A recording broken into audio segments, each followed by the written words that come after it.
Marilah kita sampai kepada firman Tuhan. Saya membacakan firman Tuhan Filipi pasal 4 ayat 2 mulai. Saya membacakan sampai ayat 19. Kita sama-sama saja membaca, biar kita semua bertambah-tambah menggenapkan firman Tuhan dalam hidup kita. Firman Tuhan tama-tama meresap dalam kita. Mari, Filipi pasal 4 mulai ayat 2. Bersama-sama. Euodia ku nasihati dan Sintise ku nasihati, supaya sehati sepikir dalam Tuhan. Bahkan ku minta kepadamu juga Sonsugos, temanku yang setia, tolonglah mereka. Karena mereka telah berjuang dengan aku dalam pekabaran Injil, bersama-sama dengan Clemens dan kawan-kawanku sekerja yang lain, yang nama-namanya tercantum dalam kitab kehidupan. Mari semua. 4. Bersukacitalah senantiasa dalam Tuhan. Sekali lagi kuatakan bersukacitalah.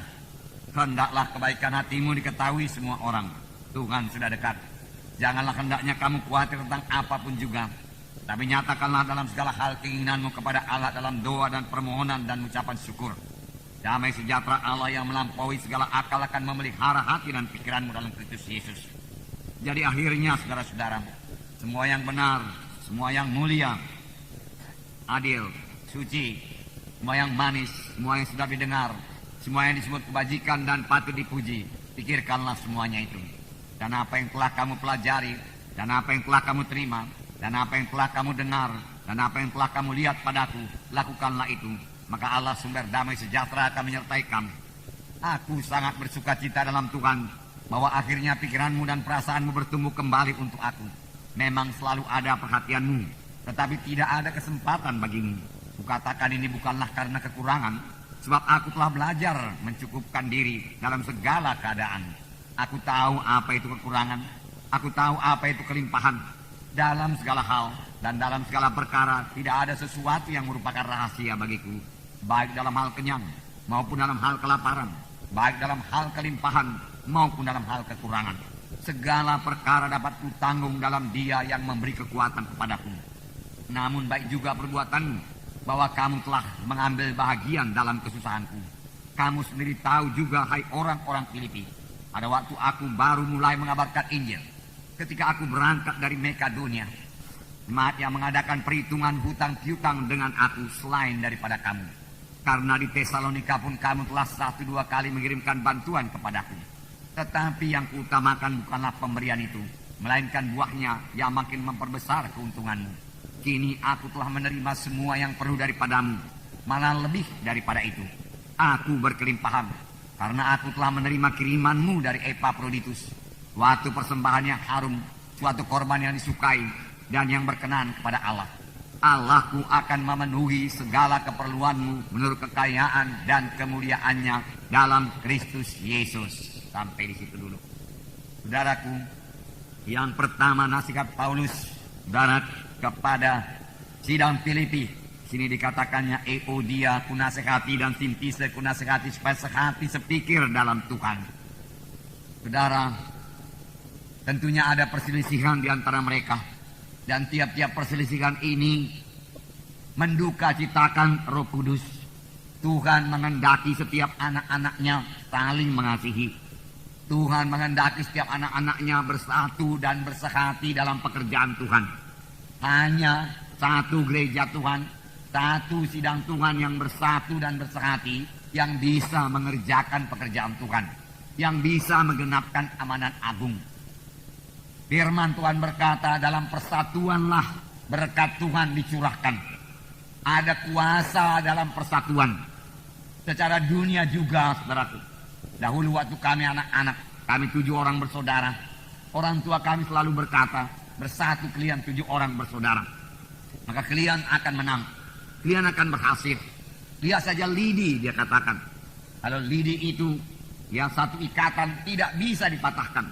Tapi kalau lidi itu diambil satu persatu lalu dipatahkan, semua bisa patah. Demikian kalau kalian berpecah-pecah, dia katakan. Dan itu memang benar, saudaraku. Secara dunia, bahkan pekerjaan dunia pun, saudaraku, berhasil kalau banyak orang bersatu bersehati dan punya satu tujuan. kita melihat dalam menara Babel. Menara Babel bahkan bukan kehendak Tuhan. Tetapi orang-orang pada zaman itu berkata, mari kita bersatu. Mari kita buat satu menara yang puncaknya sampai ke langit. Lalu mereka bersatu. Lalu mereka bekerja sama. Mereka berserati. Mereka punya satu goal. Mereka punya satu tujuan.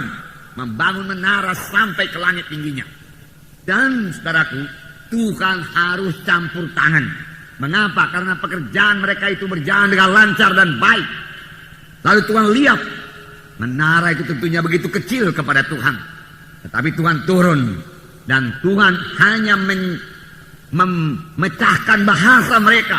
Dengan pecahnya bahasa mereka, mereka tidak mengerti satu sama lain. Maka persatuan mereka juga pecah. Dengan pecahnya persatuan mereka, mereka tidak sanggup lagi, tidak dapat lagi membangun menara Babel. Tapi kalau mereka bersatu, mereka sanggup membangun bangunan yang bagaimanapun besarnya. Saudaraku, yang kekasih dalam nama Yesus, perlu persatuan dalam sidang Tuhan. Kalau kita bersatu, saudaraku, dan memang kita sudah bersatu, saudara lihat bertuhan, saudaraku, dalam sidang ini. Jiwa-jiwa selalu selamat tiap-tiap minggu. Baptisan 400-500 orang dikirimkan Tuhan tiap-tiap bulan. Kuasa Tuhan dinyatakan. Tetapi kuasa Tuhan itu bisa lebih banyak lagi dinyatakan kalau persatuan kita bertambah teguh lagi. Sebab firman Tuhan berkata, pekerjaan-pekerjaan yang aku kerjakan akan kamu kerjakan. Bahkan pekerjaan-pekerjaan yang lebih besar daripada ini akan kamu kerjakan. Karena aku pergi kepada Bapa. Kita belum melihat pekerjaan-pekerjaan yang lebih besar daripada yang dikerjakan Yesus. Bahkan belum melihat semua pekerjaan-pekerjaan yang dikerjakan Yesus. Tapi Tuhan sudah menjanjikannya. Orang mati dibangkitkan, saudaraku. Yang lumpuh berjalan, yang buta melihat. Dan ribuan jiwa diselamatkan. Saudaraku yang kekasih dalam nama Yesus, berbondong-bondong mengikuti Yesus. Ruangan-ruangan penuh. Dan ini memang sudah mulai, saudaraku, diberikan Tuhan dalam sidang Tuhan ini. Puji Tuhan, saudara. Tapi kalau kita lebih bersatu, lebih bersekati, lebih memperhatikan satu sama lain, maka kuasa Tuhan akan bertambah-tambah, luar biasa lagi dinyatakan. Amin, saudara. Inilah kuasa persatuan. Firman Tuhan berkata, jikalau 2 orang daripadamu di dunia ini bersatu, bersekati, mohon satu perkara kepada Tuhan, maka apapun juga permintaan mereka itu akan dikabulkan oleh Bapakku yang di sorga. Rumah tangga yang bersekati adalah rumah tangga yang bisa berdoa kepada Tuhan, dan kuasa Tuhan pasti turun dalam rumah tangga tersebut. Berkat Tuhan pasti dicurahkan dalam rumah tangga tersebut. Tidak heran, saudaraku, Paulus mengatakan, mari bersekati. Euodia Sintise yang sudah bersama-sama bekerja dengan aku, dengan Clemens. Boleh jadi Euodia Sintise ini pada permulaan pembangunan sidang di Filipi, dia sudah ikut bekerja sama. Tetapi kemudian boleh jadi terjadi sedikit perbedaan pendapat. Tetapi Paulus berkata, hai Sunsugos, sahabat daripada Paulus, perdamaikanlah mereka. Biarlah salah satu mengalah atau dua-dua mengalah. Yang perlu sidang Tuhan bersatu bersekati, berdamai, saling mengampuni, tidak menggosip, tidak mengkritik. Kritik, saudaraku, bukan daripada Tuhan, kritik daripada setan. Saudaraku, untuk memecah belah sidang Tuhan, supaya kuasa Tuhan jangan bekerja dalam sidang Tuhan. Setan tidak suka kuasa Tuhan nyatakan dalam sidang Tuhan. Kalau kuasa Tuhan tidak dinyatakan, saudaraku, jiwa-jiwa tidak dapat berkat. Kita rindu kuasa Tuhan. Oleh sebab itu, mari kita bersatu, mari kita berserati. Amin, saudara. Firman Tuhan berkata, hendaklah kamu berdamai satu dengan yang lain. Firman Tuhan berkata, mengalah. Firman Tuhan berkata, perhatikan kepentingan orang lain juga. Jangan kepentingan diri kita sendiri. Care kita, memperhatikan orang lain, mendoakan orang lain. Kerap kali kalau kita sudah mendoakan orang lain, kita tidak mengkritiknya lagi. Tapi kalau kita tidak mendoakan, maka kita bisa mengkritiknya. Kalau kita lihat satu-satu perbuatannya yang tidak seturut dengan kehendak kita, belum tentu tidak seturut dengan kehendak Tuhan, kehendak kita, saudaraku. Saudaraku, oleh sebab itu hati-hati, saudaraku. Kritik, saudaraku, selalu merusak dan tidak membawa berkat. Baik bagi yang dikritik, baik bagi yang mengkritik, saudaraku. Saudaraku, apalagi gosip gunjing, saudaraku. Selalu, saudaraku, menjadi alat setan, saudaraku. Saudara yang kekasih dalam nama Yesus, Paulus tidak menggosip, Paulus tidak mengkritik. Tapi Paulus berkata, siang malam aku mendoakan kamu dengan mencucurkan air mata. Tidak heran sidang-sidang yang dibuka oleh Paulus sangat berkemenangan, sangat berhasil. Nehemia membangun tembok Yerusalem tanpa modal. Modalnya apa? Hanya persatuan. Musuhnya banyak. Sanballat, Tobia, orang Arab dia katakan mengancam. Bukan hanya mengancam, kemudian mereka menyerang. Tapi apakah yang diperbuat oleh Nehemia? Nehemia dengan rakyatnya bersatu. Mereka bekerja sama. Masing-masing pada tempatnya, pada lokasi yang ditentukan. Ada bagian masak, saudaraku, konsumsi. Ada yang bekerja. Yang bekerja dengan memegang tombak. Satu tangan bekerja, masak batu. Lalu siaplah tembok Yerusalem dalam tempo 50 hari lebih, saudara. Keberhasilan Nehemia bukan karena berkurangnya tantangan, bukan karena berkurangnya musuh. Musuh bertambah, tapi karena mereka bersatu, mereka bersehati, mereka bekerja sama pada tempatnya masing-masing, saudaraku. Pekerjaan itu selesai dan nama Tuhan dipermuliakan dan musuh-musuhnya semua mendapat malu. Amin. Demikian kita, saudaraku. Sidang Tuhan ini, masing-masing kita ada karunia Tuhan, masing-masing ada bagian kita. Tidak semua berkhotbah sebagaimana saya berkhotbah. Boleh jadi saudara bersaksi di luar memenangkan jiwa. Boleh jadi saudara dipakai Tuhan untuk menyokong pekerjaan Tuhan dalam bidang materi. Boleh jadi saudara dipakai sebagai pendoa syafaat. Boleh jadi hanya penerima tamu. Boleh jadi guru sekolah minggu. Apapun pelayanan saudara, mari kita laksanakan dengan sebaik-baiknya. Di mana Tuhan menempatkan kita, saudaraku. Apapun karunia yang diberikan Tuhan pada kita, ucapkan syukur. Pakai itu sebaik-baiknya, saudaraku. Untuk melayani Tuhan, kita tidak perlu cemburu akan karunia-karunia lain. Anak-anak Tuhan yang lebih baik daripada kita. Ada yang bisa menyanyi lebih merdu daripada kita. Ada yang bisa bernubuat. Ada yang bisa memiliki urapan yang luar biasa. Tetapi kepada kita masing-masing, pada saudara masing-masing juga, tetap ada karunia Tuhan. Karena saudara adalah anggota tubuh Kristus. Amin. Semua kita adalah anggota tubuh Kristus. Pada waktu kita lahir baru kita menjadi anggota tubuh Kristus. Anggota tubuh Kristus. Bagaimana kalau satu anggota tubuh saya ini terpisah, memisahkan diri? Tangan saya dipotong, tap, lepas. Boleh jadi dia masih bergerak-gerak sebentar, tetapi kemudian tidak bergerak lagi. Bisakah tangan saya ini memegang begini lagi? Tidak bisa lagi. Tidak bisa berfungsi lagi. Perhatikanlah itu. Euodia dan Sintyche, saudaraku. Paulus berkata bersehati. Jangan keluar dari gereja Tuhan. Jangan. Gereja Tuhan tidak salah, saudaraku. Kalaupun ada anak-anak Tuhan yang tidak kita sukai, itu merupakan bentukan kepada kita supaya boleh mengasihi anak Tuhan tersebut. Karena semua kita anggota tubuh Kristus. Walaupun kita tidak suka tingkah lakunya, itu jalan kita berdoa supaya dia berubah. Amin, saudara. Ya, bukan membenci dia. Tidak ada kebencian kepada sesama anak-anak Tuhan. Amin, saudara. Ya, kita harus mendoakan dia sungguh-sungguh, saudara. Banyak kekurangannya, doakan. Saudara percaya doa saudara dengarkan Tuhan dan dijawab Tuhan. Ini membawa persatuan dalam tubuh Kristus. Saudaraku, saudara sudah menjadi anggota tubuh Kristus. Saudaraku. Sudah. Kapan saudara berkata? Pada waktu saudara lahir baru. Saudara dicangkokkan pada tubuh Kristus. Menjadi anggota tubuh Kristus. Kristus adalah kepala, firman Tuhan berkata. Roma 12 ayat 4 dan 5 saya membacakan kepada saudara. Roma 12 ayat 4 dan 5. Saya membacakan. Sebab sama seperti pada satu tubuh kita mempunyai banyak anggota. Tetapi tidak semua anggota itu mempunyai tugas yang sama. Demikian juga kita walaupun banyak adalah satu tubuh di dalam Kristus. Tetapi kita masing-masing adalah anggota seorang terhadap yang lain. Kita walaupun banyak adalah satu tubuh. Kita anggota tubuh Kristus. Satu tubuh, satu dalam Yesus. Yesus sebagai kepala memerintah kita masing-masing. Tangan saya tidak bisa cemburu kepada kaki. Tangan saya tidak bisa cemburu kepada mata saya.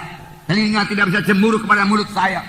Saya mau menjadi mulut supaya saya bisa berkata-kata. Ada bagian telinga. Saya membutuhkan telinga. Tuhan membutuhkan saudara masing-masing. Amin, saudara. Tetap pada pos saudara. Tetap pada pos saudara. Saling mengasihi. Saudaraku, sidang pertama sangat diberkati Tuhan. Roh Kudus dicurahkan. Tapi jangan lupa, sidang pertama memiliki persatuan. Bahkan sebelum Roh Kudus dicurahkan, firman Tuhan berkata, sidang pertama bersehati berdoa. 120 orang banyaknya.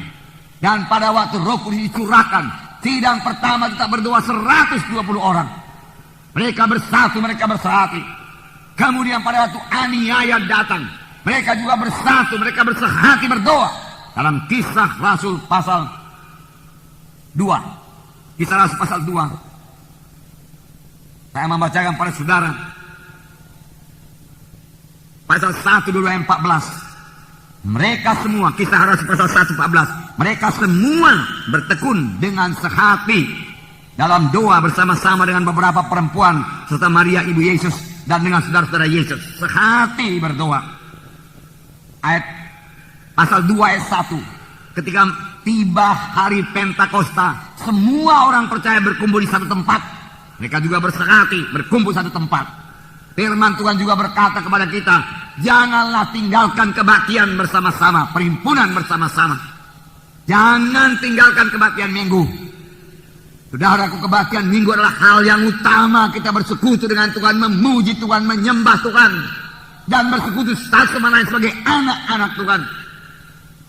Saudaraku, setan bisa menyodorkan banyak acara-acara lain pada hari Minggu dan gangguan-gangguan pada hari Minggu.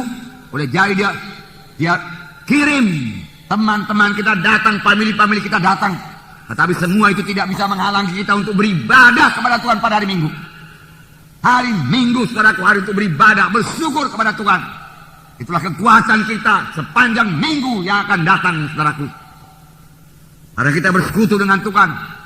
Itu hari yang pertama dalam minggu itu untuk Tuhan. Kisah Rasul pasal 2. Ayat 46. Saya bacakan pada saudara, masih banyak ayat. Dan dengan sehati mereka berkumpul tiap-tiap hari dalam bait Allah. Mereka memecahkan roti di rumah masing-masing secara bergilir dan makan bersama-sama dengan gembira dan dengan tulus hati sambil memuji Allah. Dan mereka disukai semua orang, dan tiap-tiap hari Tuhan menambah jumlah mereka dengan orang yang selamatkan. Sambil bertekun dan dengan sehati mereka berkumpul. Nah, saudaraku yang kasih dalam nama Yesus, ini sidang pertama. Bersatu, bersehati, bersatu, bersehati. Saudaraku, dan sidang pertama, saudaraku, berhasil menggenapkan amanat agung pada zamannya. Mereka menginjil, kuasa Tuhan dinyatakan, mujizat Tuhan dinyatakan, bayang-bayang Petrus menyembuhkan. Mereka membaptiskan 3.000 orang karena mereka bersatu, karena mereka bersehati. Nama Tuhan dipermuliakan, saudaraku. Saudara, masih banyak jiwa-jiwa terhilang di luar sana. Kami baru pulang dari penginjilan, saudaraku, seperti saya saksikan minggu yang lalu. Dari Sumatera Selatan, dari Lampung, saudara, dari Jawa Barat, saudaraku, di Jakarta, saudaraku, dari Surabaya, Jawa Timur, kemudian Jawa Tengah, daerah istimewa Yogyakarta, saudaraku, entah berapa provinsi dan daerah istimewa itu, saudaraku, dan kami melihat masih banyak jiwa-jiwa, saudaraku, perlu dimenangkan buat Tuhan. Perlu sekali kuasa Tuhan dinyatakan, dan perlu sekali kita semua bersiap-siap, saudaraku, mengambil bagian, saudaraku, dalam pekerjaan Tuhan ini. Saudara, perlu sekali kita semua diberkati Tuhan untuk ini. Dilengkapi Tuhan dengan kuasa dan tanda ajaib. Bertumbuh menjadi dewasa sehingga bisa berdoa buat mereka. Sekarang saya mau bertanya kepada saudara. Bisakah seseorang menjadi dewasa kalau dia tidak tetap pada satu sidang Tuhan yang hidup? Saudaraku. Saudaraku, kalau satu tanaman, saudaraku, yang sudah mulai tumbuh, mulai berakar, saudaraku, mulai subur, kemudian dipindahkan lagi tempatnya ke tempat lain, saudaraku. Saudara, dia tidak akan bisa bertumbuh dengan baik. Bahkan kemungkinan besar, saudaraku, apa yang terjadi kepada tanaman itu, dia akan mati, saudaraku. Demikian juga seorang anak Tuhan yang tidak menetapkan hatinya untuk menyerahkan diri pada satu gereja yang hidup, saudaraku, tidak bisa bertumbuh dengan baik, saudaraku. Ini, saudaraku, saudara, saya melihat dari pengalaman dan instruksi dengan Alkitab, saudaraku. Saudara boleh selidik Alkitab, saudaraku. Saya sudah lama melayani, saudara, dan telah jumpa banyak orang, saudaraku. Banyak orang tidak suka menyerahkan diri pada satu gereja. Dia suka, saudaraku, raun-raun dari satu gereja ke gereja yang lain. Oh, bosan di sini, dia di sana musiknya enak. Sana firman Tuhan menyegarkan. Oh, sana nggak usahlah firman Tuhan menengking di sana dan lain sebagainya. Saudara, dia ambil mana yang dia suka. Bagi anak-anak, saudaraku, suka makan bonbon saja, tanpa mau makan makanan yang bergizi untuk pertumbuhan rohaninya. Tidak ada yang merawat. Firman Tuhan berkata, gembala-gembala sedang berjaga-jaga atas jiwa-jiwamu, dia katakan. Tetapi orang yang pindah-pindah dari satu gereja ke gereja yang lain, saudaraku, dari satu kebaktian ke kebaktian lain, tidak punya gembala. Saudara, bagaimana domba-domba yang tidak punya gembala, tersendiri mengetahui. Dia menjadi mangsa-mangsa yang empuk saja, saudaraku, daripada singa-singa. Karena tidak ada yang melindungi, saudaraku, tidak ada yang melindungi.